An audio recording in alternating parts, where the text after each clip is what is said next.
دنیا میں سب سے مشکل کام اپنی بکھری ہوئی ذات کو سمیٹنا ہے۔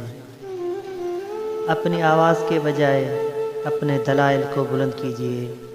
پھول بادل کے گرجنے سے نہیں، برسنے سے اگتے ہیں۔ کچھ لوگ گلابوں کی طرح ہوتے ہیں، ان کا نام لیتے ہی ہمارے ارد گرد خوشبو پھیل جاتی ہے۔ اگر آپ صحیح وقت پر کچھ نہیں سیکھتے تو زندگی وہی سب کچھ آپ کو بہت غلط وقت پر سکھاتی ہے۔ اللہ سے انسان کا قریب ترین رشتہ آنسوں کا ہے۔ گفتگو میں محبت کے بلند و بانگ دعوے کرنا زبان کا چسکا تو ہو سکتا ہے، محبت ہرگز نہیں۔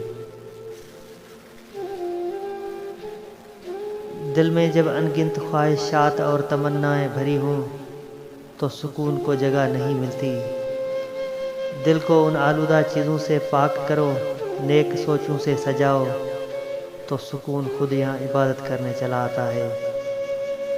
مسئلہ لفظوں کا نہیں، رویوں کا ہے۔ لہجے کی کڑواہٹ تو وقت بھی دور نہیں کر سکتا۔ لوگ جانے یہ کب سمجھیں گے کہ احساس کی بارش میں صرف زندہ لوگ ہی بھیگتے ہیں۔ انتظار کرنے والوں کو اتنا ہی ملتا ہے جتنا کوشش کرنے والوں سے بچ جاتا ہے، اور ہم انتظار کو صبر کا نام دیتے ہیں، اور پھر آخری لفظ ہمارا ہوتا ہے کہ قسمت میں نہیں لکھا تھا۔ بات یہ نہیں کہ زندگی گزارنے کے لیے کوئی نہیں ملتا، مل تو جاتا ہے۔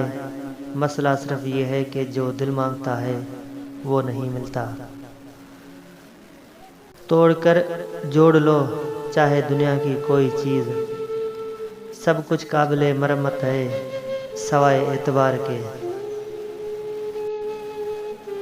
زندگی میں جب کچھ بھی نہیں بچتا تب بھی ایک چیز ہمیشہ باقی رہ جاتی ہے، اور وہ ہے امید۔ اللہ پر ہمیشہ بھروسہ رکھیے، وہ ہمیشہ ہمارے ساتھ ہے۔ تعلق فرصت کا نہیں، توجہ کا محتاج ہوتا ہے۔ جو تکلیف تم خود برداشت نہیں کر سکتے وہ کسی دوسرے کو بھی نہ دو۔